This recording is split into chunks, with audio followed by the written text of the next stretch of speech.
Skin Essentials na talagang importante sa akin to dahil pupunta tayo sa garden, kailangan natin ang protection para sa UV rays. So, ito yung ginagamit ko guys, yung Hikari Skin Essentials na bagong nate-trending dahil nga sa marami ng marks, dark spots, and melasma, ay kailangan kong hindi na padamihin pa dahil marami na sobra.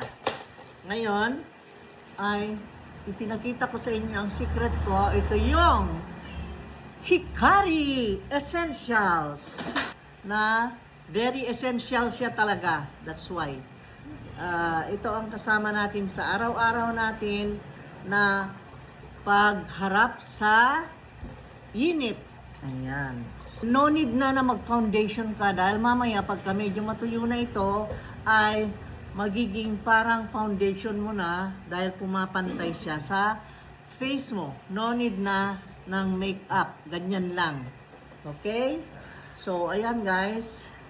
Mamaya pag natuyo-tuyo konti yan, ay mag-normalize na yung kulay ng skin ko. Oh, no need na sa foundation. Hikari Skin Essentials. Yan guys ha.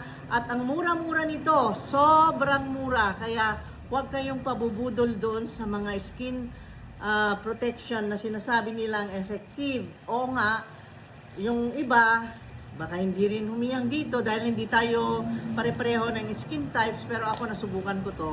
Wala namang masama kung subukan nyo dahil mura lang. Okay? So, bili na!